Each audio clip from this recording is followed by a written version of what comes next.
Evet arkadaşlar, bugün sizlerle hiç tanımadığım birine bir hediye veriyorum. Arkadaşlar mesela şimdi arkadaşlar bakın, bu arada size göstereyim yani. Şöyle bütün arkadaşlarıma da arkadaşlar Bella var, CJT var, Kusipkirim var, Ley var, Bunda var, Sekar var, Kalp var, Özgür Seviyen var, Ünlü var, bunlar. Bunun dışında zaten arkadaşlar Aras, Ender, Şimdi konunca Ahmet, Arca, Ademler, Sedemer, Arel, Onun bir şu var. Gerekmiş arkadaşlar. Şimdi konuya dönelim. Arkadaşlar şimdi sana istek atıyoruz. Bu fakir Avucuk gibi. Avucuk diye bunlar. Mesela şu istek attı.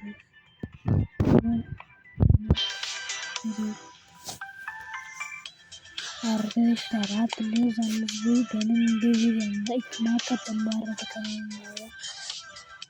Arkadaşlar eğer hatırlıyorsanız yani bu kendi benim kuzenim şimdi diye bağırmıştı. Geri kaldı. Yani partici doğanmış arkadaşlar. Şimdi mesela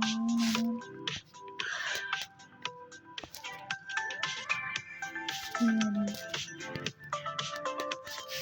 hatırladım aslında arkadaşlar. Ve aldım. Gördüğünüz gibi. Hadi arkadaşlar görüşürüz. Hepinizi çok seviyorum. Hadi bay bay arkadaşlar. Tamam. Var arkadaşlar. Ben şuraya gireyim. Bu arada ben daha güvenli olmuş. Yani arkadaşlar arkadaşlar benim pancım var. Çok güzelmiş. Evet arkadaşlar. Bir tane 134 takipçim var. Ne zaman arkadaşlar? Söyleyeyim. Bunu.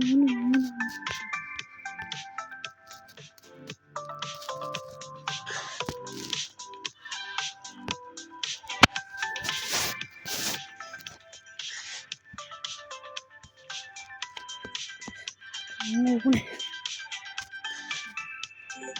Bu ara kuzenim bana diyormuş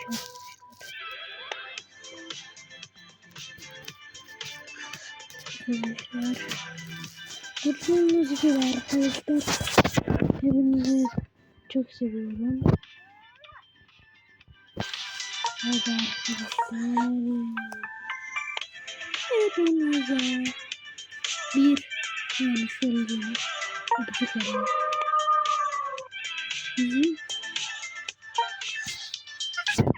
Hadi bay bay arkadaşlar. Görüşürüz. Yarın bu videoda bakacağım. Kuşlara benziyor.